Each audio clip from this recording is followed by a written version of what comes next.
So I hope you all had a great break. Today we are going to start Unit 6, so we're starting fresh, and we're going to talk about radicals, which I know that you probably know what a radical is, but we're going to go through some more in-depth pieces of the radicals. So first let's think about this, okay? What are some perfect squares?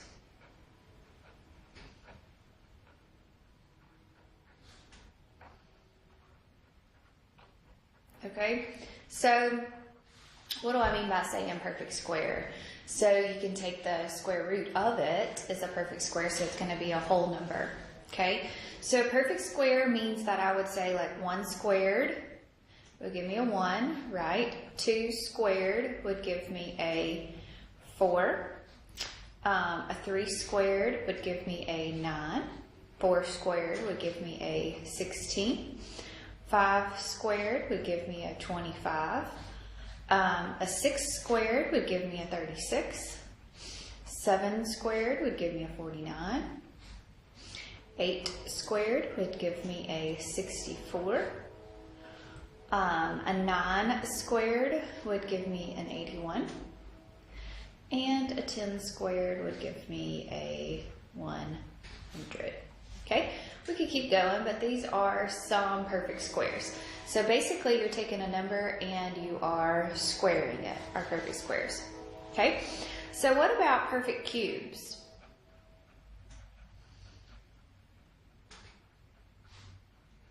So same thing, right? But we just need to remember these, okay? These are things that we want to try to remember. So 1 cubed is going to be a 1 still, okay? 2 cubed will be an 8. 3 cubed will be a 27. 4 cubed will be a 64. 5 cubed will be a 125. 6 cubed will be a 216. 7 cubed will be a 343. 8 cubed will be a 512. 9 cubed will be a 729, I think. And you know how you can do this in your calculator as well, so 9 to the 3rd power is 729. 10 to the 3rd power is going to be 1,000.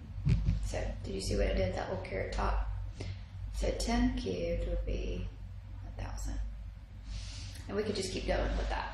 Okay, so we just need to remember these. Let's talk about perfect force.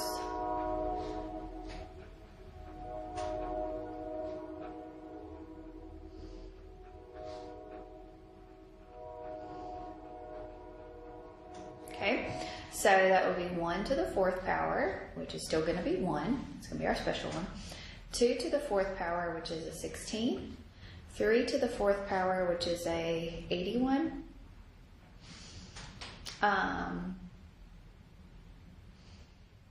4 to the 4th power, which is a 256.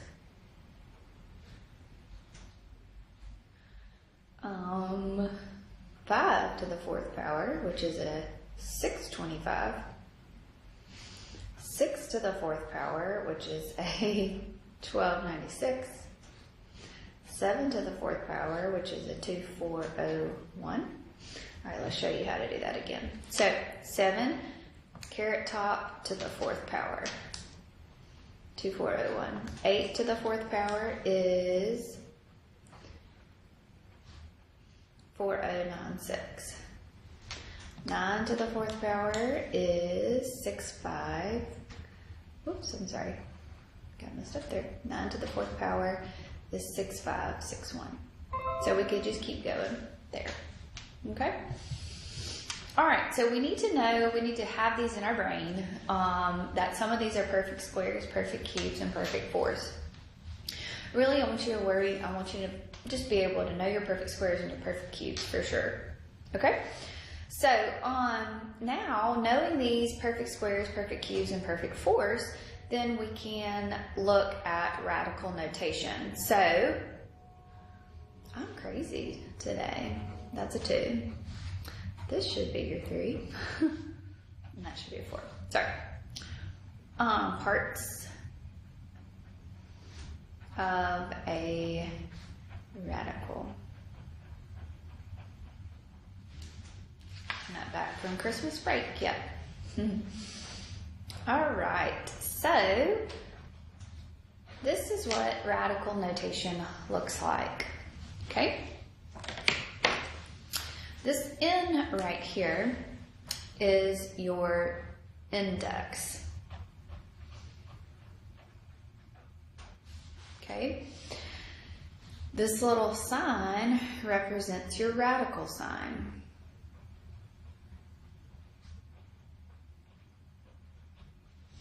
And the number under the radical sign is the radicand.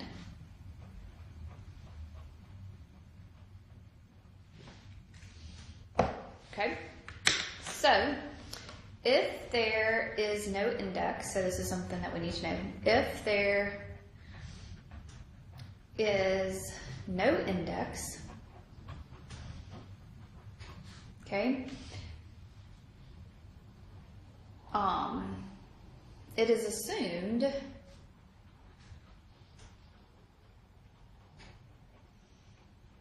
that the N equals 2. Okay? All right. So what we say here is the nth root of A. Okay? So the nth root of A. Okay? Good deal. All right, so let's look at some examples here.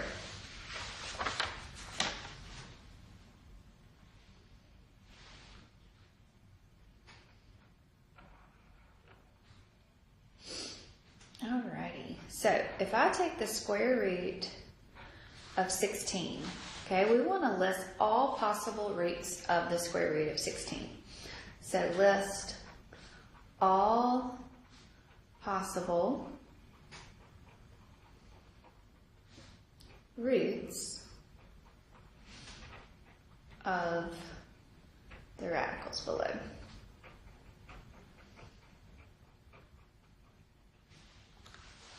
Okay, so square root of 16. So square root of 16, that is, there's no root there, so that's understood to be 2. So the square root of 16 is going to be a 4, right? But it could also be a plus and a minus a 4. Okay? What about the square root of 121?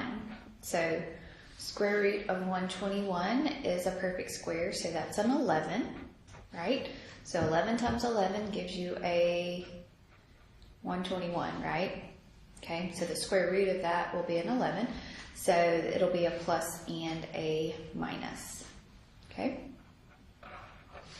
What about the square root of 4 over 25? Okay, so 4 is a perfect square, so 4 is a 2.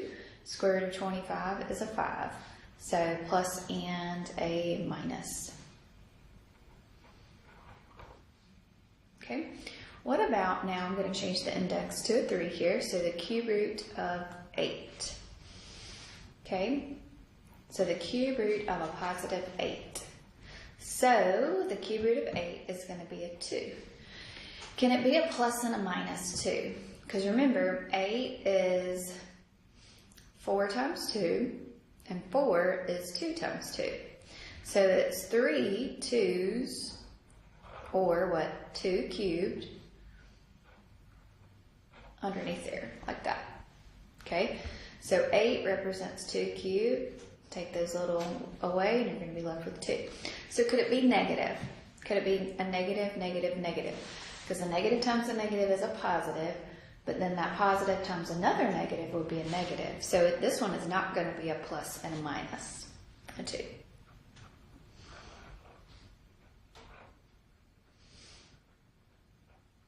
All right, what about this one?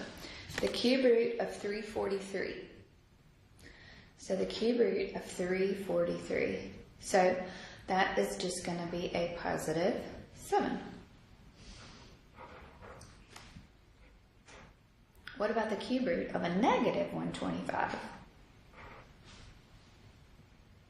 Okay, so cube root of a negative 125. So that would be a negative 5, right? Because that would be a negative 5 times a negative 25. And that's a negative 5 times a negative 5. Okay?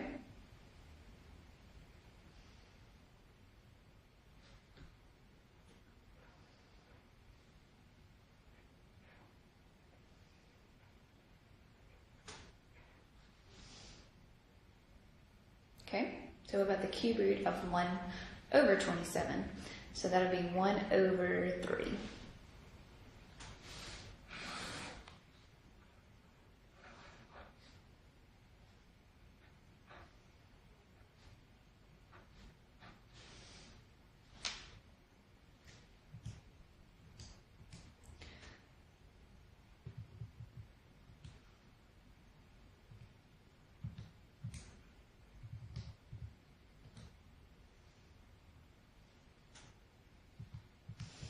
So this one's easy, right?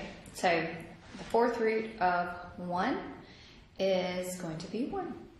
Okay, it's a fourth root, so it could be plus and minus, right? So when it's even, a lot of times we'll have 2 roots. So an even index, okay, an even index that is the radicand is positive,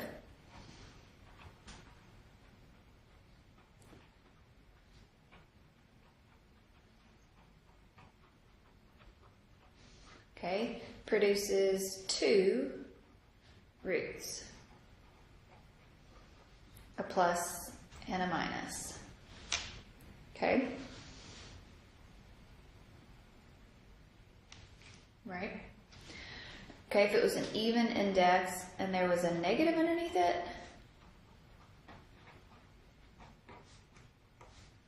and a negative,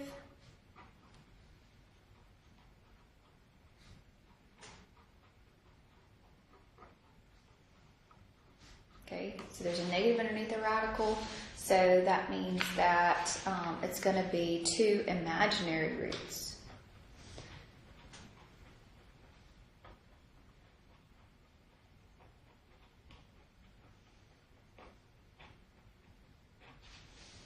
Okay, remember your imaginary is your I. Okay, so if you have an odd positive,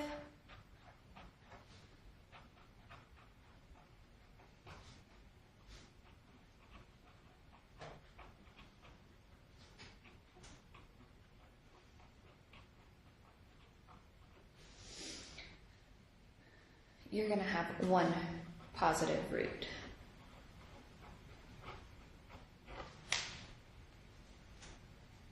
Okay, if you have an odd index and it's negative,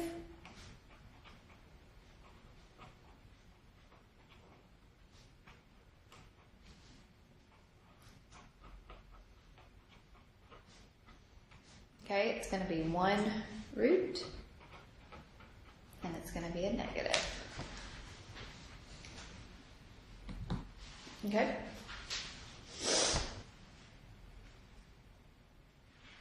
All right, let's do 2 more here. So what about the fourth root of 2401? So it's the fourth root. Let me show you how to use your calculator for these. Okay, so you're going to put a 4, and you can go to this math button, and do you see that that number 5 right there? Whoopsie, cleared it out. Sorry. See that number 5 right there? So you're going to go down, select it. And then you could put 2401 inside there, and it's going to give you a 7. Okay? It's an even radical index there. It's a positive inside there, so it's going to be plus and a minus inside there. Okay? All right. So let's talk about simplifying radicals that might not be perfect. Okay? Might not be a perfect cube, might not be a perfect fourth, or a perfect square. So simplifying radicals.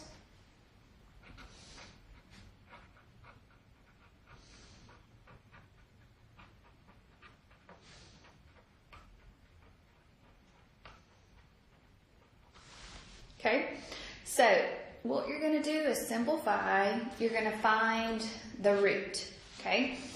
And take that, if there's a perfect square, perfect cube, perfect fourth, perfect to the fifth, whatever, you're going to take it and put it on the outside. Okay, so let's just do an example here. I want to do one where we have a number on the outside.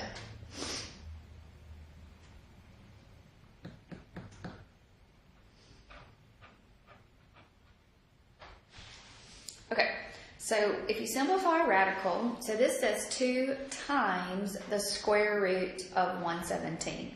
Okay, so first thing I want to do is simplify the radical. Okay, so I want to find a perfect square, okay, that goes into this 117. So what is 117? Can we divide that evenly by a number? Does it go into 4? Nope. 117 divided by 3. So 3 and 39 give you a 117, right? So 117 divided by a 9. All right, there we go. So there, 9 is a perfect square, right? So 9 would be my perfect square, and then 13 would be left underneath the radical. And 13 is just 13 times 1, okay? So now I'm going to take the square root of 9. So the square root of 9 is a 3, okay? The number on the outside gets multiplied by this number. So 2 times 3 gives me a 6. So 6 times the square root of a 13 is your simplified radical. Okay, so when you simplify, you are going to break the radical down into a perfect root.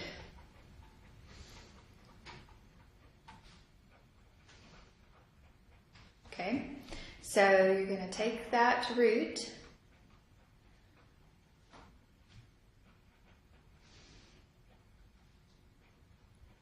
I'm going to say perfect root because, I mean, we may be dealing with cubes and thirds and fourths. So take the perfect root. And then if there's a number on the outside,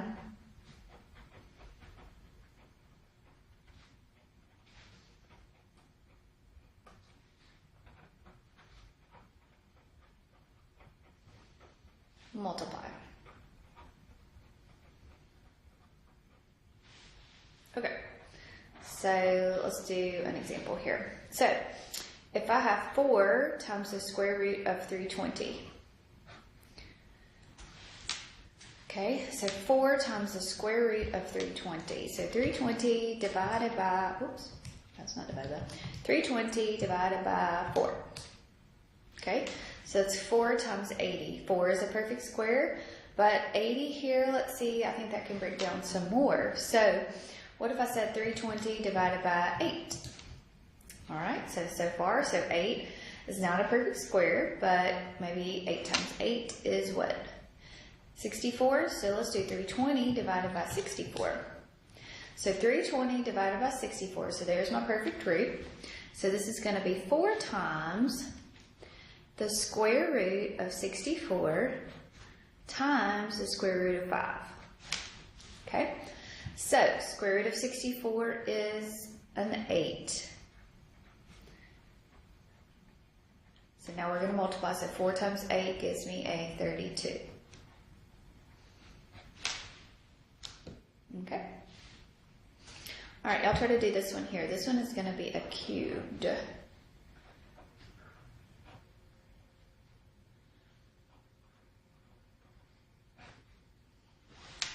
Remember your perfect cubes. So take some perfect cubes and see if they can go into that 108. So take some perfect cubes and see if those perfect cubes can go into 108. That would be my suggestion for you. Okay, so let's take what is our first one, 8. So I definitely know that's not going to work, but I'm just going to try it. So 108 divided by 8, that won't work. So 108 divided by 27, and that will work. So 27 times a 4. So this is going to be 3, the cube root of 27 times the cube root of 4. And 4 is not a perfect cube, it's a perfect square, right? So it's going to have to be left underneath here. So the cube root of 27 is what? So remember, the cube root of 27 is just going to be that 3 there. So this is going to be 3 times 3 times the cube root of 4. So 3 times 3, which is 9, and then the cube root of a 4. Good. All right.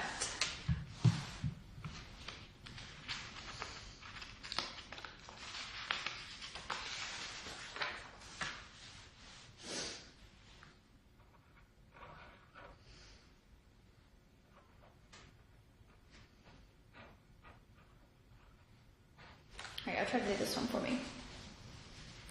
That's 3 times the 4th root of 162.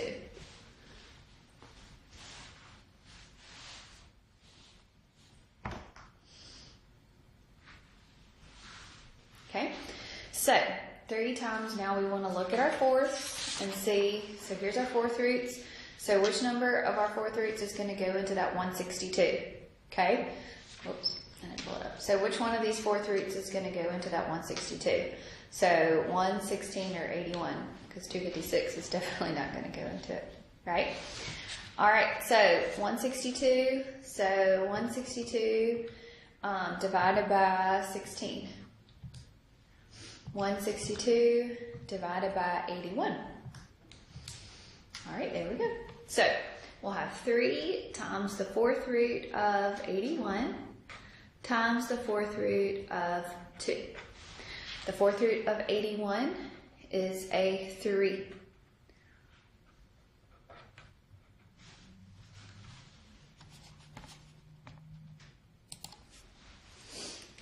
Okay, so that'll be 9 and then the 4th root of 2. Okay, all right, so what about simplifying radicals that have variables?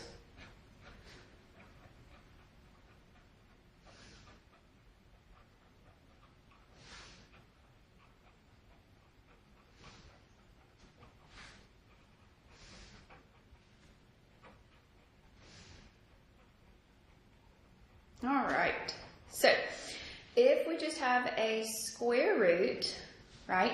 If we just have a square root, then the exponent, okay, so the exponent of the variable, so exponent of the variable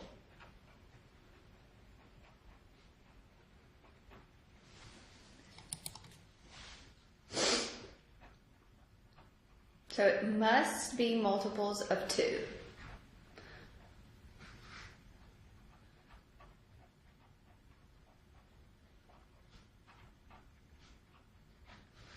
Okay, when we have a cube root, then the exponent of the variable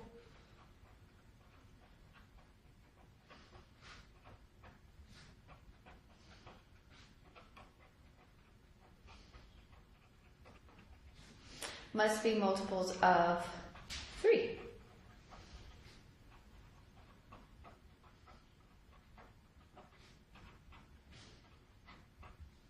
Okay, the 4th root, you can just imagine where this is going to go. The 4th root, the exponent of the variable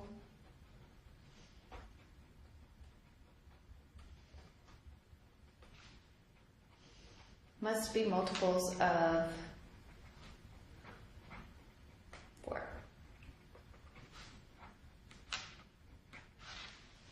Okay.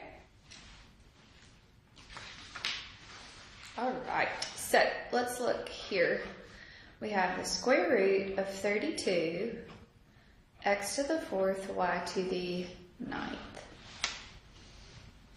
Okay, so if you want to think about this and take the square root of 32, if you want to think about it like this. So the square root of 32 times the square root of x to the 4th times the square root of y to the 9th. If you want to write it like that, each little part of it gets broken down. Okay, so square root of 32, so 32 is not a perfect square, but what perfect square goes into 32? A 16, so this will be square root of 16 times square root of 2, right? All right, x to the 4th. So x to the 4th is x squared times x squared, right? So that is a perfect square. So that's going to be, you're going to be left with x squared there. Okay. And then y to the 9th. Okay. But remember, this has to be multiples of 2, right? All right. So this will be y to the 8th times the square root of y, right? All right. And so then y to the 8th here, so that would be 2, that would be a 4. All right, so we'll simplify that out. So square root of 16 is a 4. Can't do anything with the square root of 2. This is an x squared.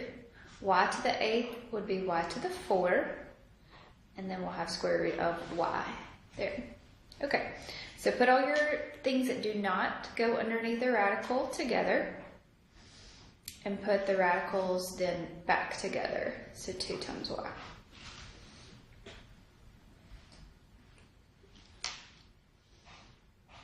Okay, I want you to think about this.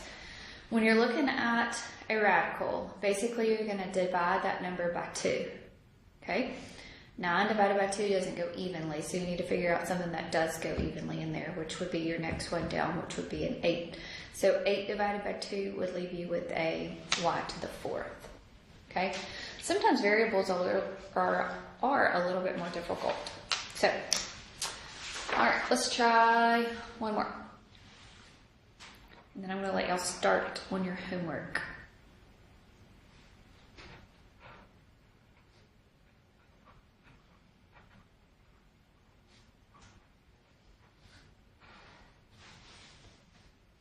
So this is the cube root.